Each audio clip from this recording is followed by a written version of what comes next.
Dear student, आप सभी का AP study commerce and English Guruji channel में स्वागत है। आज हम पढ़ने वाले हैं कंप्यूटर प्रणाली की सीमाएं या कमियां। क्या क्या कमियां हैं, क्या क्या सीमा है कंप्यूटर की, इसके बारे में हम समझेंगे आज। तो सबसे पहले तो कंप्यूटर जो है सोच नहीं सकता। इस चीज़ को हमको ध्यान में रखना है कि कंप्यूटर एक इलेक्ट्रॉनिक मशीन है जो कि मनुष्य की तरह सोच नहीं सकता है। ठीक है, इसमें क्या होता है, कंप्यूटर में हम प्रोग्राम डाल दिए रहते हैं और उस प्रोग्राम के तहत कंप्यूटर कार्य करता है। तो कंप्यूटर निर्धारित प्रोग्राम पर कार्य करते हैं। वे अपने आप कुछ नहीं सोच सकते तथा उन्हें प्रत्येक कदम पर दिशा निर्देश की आवश्यकता होती है। कंप्यूटर की सफलता मनुष्य की योग्यता पर निर्भर है जिसने उसे बनाया तथा प्रयोग किया है। तो कंप्यूटर सोचने की क्षमता नहीं होती। पहला पॉइंट इसको आपको याद करना है कि कंप्यूटर सोच नहीं सकता। कंप्यूटर निर्णय मतलब फैसला नहीं ले सकता। तीसरा, कंप्यूटर अपने विचार व्यक्त नहीं कर सकता। ठीक है, और चौथा है कंप्यूटर क्रियान्वयन नहीं कर सकता। और पांचवा, भावनाओं का अभाव। कंप्यूटर में जो है भावनाओं का अभाव पाया जाता है। ये पांच है। पहला, कंप्यूटर सोच नहीं सकता, कंप्यूटर निर्णय नहीं ले सकता, कंप्यूटर विचार व्यक्त नहीं कर सकता, है ना। पहला सोच नहीं सकता, निर्णय नहीं ले सकता, विचार व्यक्त नहीं कर सकता। ऐसे आपको याद करना है, सोच नहीं सकता, निर्णय नहीं ले सकता और विचार व्यक्त नहीं कर सकता और क्रियान्वयन नहीं कर सकता। भावनाओं का अभाव मतलब अपनी भावनाओं को व्यक्त नहीं कर सकता। ठीक है, क्योंकि कंप्यूटर में कोई किसी प्रकार की कोई भावना होती नहीं है। ये एक मशीन है और मशीन में जो है वह किसी प्रकार की मनुष्य की तरह भावनाएं नहीं होती है। क्लियर। तो ये दूसरा जो पॉइंट है उसमें है कि कंप्यूटर निर्णय मतलब फैसला नहीं ले सकता। कंप्यूटर जो है निर्णय लेने में यद्यपि सहायता तो कर सकता है लेकिन स्वयं कोई निर्णय नहीं ले सकता। निर्णय लेना एक जटिल प्रक्रिया है। कंप्यूटर को निर्णय लेने में सक्षम बनाने के लिए पहले से प्रोग्राम करना पड़ता है। पहले से अगर प्रोग्रामिंग कर दिए हैं तो कंप्यूटर उस प्रकार का जब डेटा आता है तो उसका रिजल्ट वो बता देता है। लेकिन अगर पहले से प्रोग्रामिंग नहीं हुआ है तो कंप्यूटर निर्णय लेने में सक्षम नहीं है। ठीक है, उसके बाद कंप्यूटर अपने विचार व्यक्त नहीं कर सकता। तो किसी भी विषय पर आधारित विश्लेषणों में विचारों का विशेष महत्व होता है। यद्यपि कंप्यूटर डाटा के आधार पर विश्लेषण में तो सहायक होगा परंतु विश्लेषण पर वह अपने विचारों को प्रस्तुत नहीं कर सकता। इसलिए जो है कंप्यूटर जो है को कहा जाता है कि ये अपने विचार व्यक्त नहीं कर सकता। चौथा है कंप्यूटर क्रियान्वयन नहीं कर सकता। तो यद्यपि कंप्यूटर द्वारा विशाल डाटा को संग्रहित किया जा सकता है लेकिन उस डाटा के आधार पर कंप्यूटर नीतियों को निर्धारित नहीं करता है और उसका क्रियान्वयन नहीं कर सकता। क्रियान्वयन जो है मनुष्य के द्वारा संभव है। कंप्यूटर में व्यवहारिक ज्ञान का अभाव पाया जाता है। क्लियर हो गया। फिर चौथा के बाद है पांचवा में भावनाओं का अभाव। कंप्यूटर एक मशीन है और इसमें भावनाएं हम स्वाभाविक प्रवृत्ति नहीं होती है। यद्यपि मनुष्य ने कंप्यूटर के लिए मेमोरी का इजाद कर लिया है किंतु मानवीय हृदय या आत्मा का कोई प्रतिरूप कंप्यूटर के लिए नहीं बनाया जा सका है, अभी तक नहीं बन पाया है। क्लियर। तो इसमें भावना नहीं होती। तो 5 पॉइंट को आपको याद करना है। पहला, कंप्यूटर सोच नहीं सकता, कंप्यूटर निर्णय नहीं ले सकता, कंप्यूटर अपने विचार व्यक्त नहीं कर सकता, कंप्यूटर क्रियान्वयन नहीं कर सकता और भावनाओं का अभाव पाया जाए। ये कंप्यूटर की सीमाएं हैं। इसको आप 10 बार अगर रिपीट करेंगे तो ये सारी चीज़ें याद हो जाएंगी। उसके बाद है आधारभूत कंप्यूटर संरचना या कंप्यूटर के उपकरण। तो कंप्यूटर की संरचना कैसे होती है, तो कंप्यूटर जो है 3 प्रकार से होता है। पहला तो इसमें इनपुट इकाई होता है, दूसरा प्रोसेसिंग इकाई होता है और तीसरा जो है आउटपुट इकाई होता है। इनपुट के माध्यम से हम डेटा को डालते हैं कंप्यूटर में और कंप्यूटर उसे क्या करता है, विभिन्न प्रोग्राम समूहों के माध्यम से, निर्देशों के समूहों के माध्यम से उस आंकड़े को प्रोसेसिंग का कार्य करता है और प्रोसेस करने के बाद वो अपना रिजल्ट मतलब परिणाम प्रस्तुत करता है, आउटपुट देता है। ठीक है, तो कंप्यूटर की संरचना या उसके उपकरण का अध्ययन इसके आंतरिक तत्वों के कार्य को समझने एवं ज्ञान अर्जन के लिए आवश्यक है। एक कंप्यूटर कई प्रकार के इलेक्ट्रॉनिक उपकरणों को जोड़कर बनाया जाता है। इन सभी उपकरणों को संयुक्त रूप से हार्डवेयर कहते हैं। संयुक्त रूप से हम क्या बोलते हैं, सभी उपकरणों को हार्डवेयर कहते हैं। क्लियर हो गया।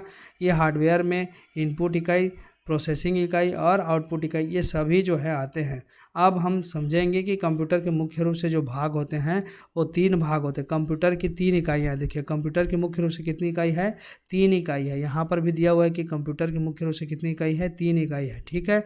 तो पहला जो है वो पहला इकाई है इनपुट यूनिट, दूसरा केंद्रीय प्रोसेसिंग इकाई, इसको हम बोलते हैं CPU, सेंट्रल प्रोसेसिंग यूनिट। अगर CPU का फुल फॉर्म परीक्षा में पूछा जाएगा तो आपको याद रखना है कि CPU मतलब सेंट्रल प्रोसेसिंग यूनिट होता है। इसमें 3 प्रकार के हैं। पहला स्मृति इकाई होता है, मतलब मेमोरी यूनिट होता है। दूसरा होता है नियंत्रण इकाई, मतलब कंट्रोल यूनिट होता है। और तीसरा होता है अंकगणितीय तार्किक इकाई, मतलब अरिथमेटिक लॉजिकल यूनिट बोलते हैं इसको, ठीक। तो 3 प्रकार के मेमोरी, कंट्रोल और अरिथमेटिकल लॉजिकल यूनिट, स्मृति, नियंत्रण और अंकगणितीय तार्किक इकाई होता है। और लास्ट में एक और यूनिट होता है जिसको हम बोलते हैं आउटपुट इकाई, आउटपुट यूनिट के नाम से जाना जाता है। अब हम चलेंगे कंप्यूटर के संरचना के बारे में। हम ऊपर में ये जो पढ़े हम इनपुट इकाई, केंद्रीय प्रोसेसिंग इकाई और आउटपुट इकाई, इनपुट, प्रोसेसिंग और आउटपुट, इन तीनों के बारे में हम इस विस्तार से पढ़ेंगे। तो सबसे पहले आप देखिए यहाँ पर इनपुट इकाई को। इनपुट इकाई क्या होता है, तो इनपुट इकाई के माध्यम से हम क्या करते हैं, कंप्यूटर में डाटा जो है डालते हैं, ठीक है, सूचना डालते हैं। जैसे इनपुट इकाई कंप्यूटर का वह भाग है जो प्रोसेस के लिए प्रायोगिक से निर्देश तथा डाटा स्वीकार करती है। हम कंप्यूटर में सूचना डालने के लिए जिन उपकरणों का प्रयोग करते हैं वे इनपुट उपकरण कहलाते हैं। यहाँ पर स्पष्ट लिखा है कि हम कंप्यूटर में सूचना डालने के लिए जिन उपकरणों का उपयोग करते हैं या प्रयोग करते हैं उसे क्या बोलते हैं, इनपुट उपकरण कहते हैं। इनपुट उपकरण में आपका आ जाएगा कीबोर्ड। कौन आएगा, देखिए कंप्यूटर में डेटा भरने के लिए कई इनपुट उपकरण हैं, जैसे कि कीबोर्ड के माध्यम से, दूसरा माउस के माध्यम से, कॉम्पैक्ट डिस्क है, ऑप्टिकल स्कैनर है, बारकोड रीडर है और स्मार्ट कार्ड रीडर। ये सारे क्या हैं, इनपुट उपकरण हैं। क्लियर हो गया। इनपुट उपकरण में keyboard, mouse, compact disk, optical scanner, barcode reader और स्मार्ट कार्ड रीडर, ये सब इनपुट इकाई है। इनपुट इकाई अगर प्रश्न में पूछा जाएगा तो आपको याद रखना है कि इनपुट इकाई क्या क्या होता है, ठीक है। कई बार होता है कि ऑब्जेक्टिव क्वेश्चन आ जाता है। ऑब्जेक्टिव क्वेश्चन में पूछा जाता है कि इनमें से कौन सा इनपुट इकाई नहीं है, तो आप जानते रहेंगे कि कौन कौन सा इनपुट इकाई है, तो आप उसमें क्वेश्चन के हिसाब से आंसर को समझ सकते हैं, ठीक है, बना पाएंगे। पहला जो है कीबोर्ड क्या करता है, कीबोर्ड आप देखे होंगे जिसमें ABCD 1 2 3 4 इस प्रकार के जो है नंबर लिखे होते हैं और ABCD अल्फ़ाबेट में लिखा होता है। तो ये वाला जो बोर्ड होता है उसे हम बोलते हैं, ये यहाँ पर देखिए ये है कीबोर्ड। इसमें ABCD इस प्रकार से लिखा रहता है, डब्बा डब्बा बना रहता है ना। तो इसमें ABCD का और 1 2 3 4 ये सारे और कुछ और फंक्शन उसमें रहते हैं, इसको बोलते हैं कीबोर्ड। और ये हो गया माउस और ये हो गया CPU, इसी को बोलते हैं बेस यूनिट, CPU बोलते हैं इसको, CPU सेंट्रल प्रोसेसिंग यूनिट, इसको CPU बोला जाता है। ये है मॉनिटर और ये है प्रिंटर। हम जो डाटा डालते हैं वो कीबोर्ड और माउस के माध्यम से डालते हैं। ये डेटा यहाँ से कहाँ जाता है, ये सेंट्रल प्रोसेसिंग यूनिट में जाता है और सेंट्रल प्रोसेसिंग यूनिट से प्रोसेस होकर के वो डाटा फिर मॉनिटर में शो होता है, यहाँ पर शो होता है। और उस डाटा को हमको अगर कागज़ के माध्यम से प्राप्त करना है हार्ड कॉपी में, तो हम उसको प्रिंट के माध्यम से प्रिंटर से निकाल सकते हैं। तो ये जो प्रोसेस होता है इस प्रकार से होता है, ठीक है। चलो, तो हम अभी आए थे कीबोर्ड में, तो कीबोर्ड के माध्यम से हम समझ गए कि कीबोर्ड में हम कोई भी डाटा को डाल सकते हैं। क्लियर हो गया। इसके बाद हम समझेंगे माउस के बारे में। तो माउस से क्या होता है कि माउस एक दूसरा इनपुट उपकरण है। इससे हम कंप्यूटर पर जो है जो मॉनिटर होता है उसमें हम कोई भी अगर ऑब्जेक्ट देखते हैं, उस ऑब्जेक्ट के में जो है पॉइंट रहता है, उस पॉइंट का जो है हम चयन करते हैं, उसको क्लिक करते हैं, क्लिक करके जो है माउस के माध्यम से हम उसका उपयोग करते हैं और उसकी ज़रूरी जो सूचना है हम उसके माध्यम से प्राप्त कर सकते हैं, ठीक है। तो यहाँ पर देखिए माउस तथा कीबोर्ड संयुक्त प्रयोग कंप्यूटर प्रयोगी को बृहद प्रकार के कार्यों को करने में काफ़ी सहायता पहुंचाता है। वैसे भी आप कंप्यूटर अगर यूज़ किए होंगे तो आप जानते हैं कि माउस का जो प्रयोग है वो जानकारी को सेलेक्ट करने में, क्लिक करने में काम में लाया जाता है, ठीक है। तीसरा है फ्लॉपी डिस्क में जो है फ्लॉपी डिस्क का प्रयोग तात्कालिक रूप से डाटा के संचय के लिए किया जाता है। फ्लॉपी डिस्क का उपयोग क्या किसके लिए करते हैं, तो डाटा के संचय के लिए करते हैं। डाटा मतलब जो कंप्यूटर में जो डेटा है उसको सेव करने के लिए करते हैं, जिससे कि प्रोसेसिंग की प्रक्रिया के लिए इसे कंप्यूटर में बाद में लोड किया जा सके। एक फ्लॉपी डिस्क का 1.44 MB का कंप्यूटर डाटा संचय कर सकती है। पहले ज़माने में फ्लॉपी डिस्क का उपयोग होता था, लेकिन अब जो है ज़माना बदल गया है, नए नए उपकरण आ चुके हैं, पेन ड्राइव का ज़माना आ गया है। तो पेन ड्राइव हार्ड डिस्क के माध्यम से बहुत सारे डेटा को हम स्टोर कर सकते हैं।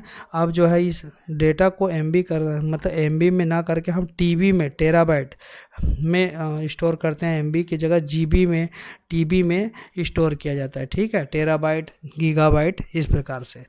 ठीक, तो अब जो है डेटा को सेव करने का जो तरीका है वो बदल चुका है।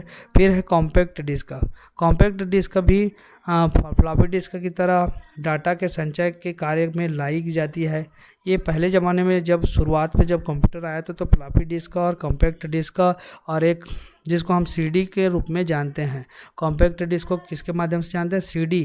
पहले जो गाना सुनने के लिए हम CD का उपयोग करते, वही CD डाटा डालने के लिए भी उपयोग में लाया जाता था, जिसकी बाद में प्रोसेसिंग के लिए कंप्यूटर में लोड करके प्रयोग किया जाता था। उपरोक्त उपभोक्ता सॉफ्टवेयर के वितरण के लिए सामान्यतः कॉम्पैक्ट डिस्क का प्रयोग करता है, और यदि कंप्यूटर में कॉम्पैक्ट डिस्क राइटर लगा हुआ है तो डाटा को कॉम्पैक्ट डिस्क पर संचित भी किया जा सकता है। एक आप देखे होंगे पुराने अगर कंप्यूटर में जो है एक CD लगाने का एक ड्राइव होता है, CD लगाने का लैपटॉप में भी आता था। आजकल जो है पेन ड्राइव का ज़माना है, तो इस प्रकार वैसे भी डिस्क का जो प्रचलन है, CD का प्रचलन है, वो कम हो चुका है। कॉम्पैक्ट डिस्क का प्रचलन अब लगभग पूरी तरह से बंद हो चुका है। ठीक है, पहले चलता था ये सब।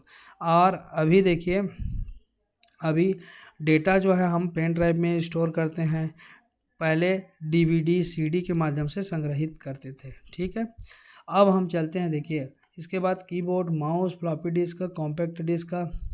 ठीक, और इसके बाद है दूसरा जो ये सारे जो है इनपुट इकाई के रूप में आपको याद रखना है। कीबोर्ड, माउस, कॉम्पैक्ट डिस्क का मतलब CD, ऑप्टिकल स्कैनर, स्कैनर को बोलते हैं बार कोड रीडर।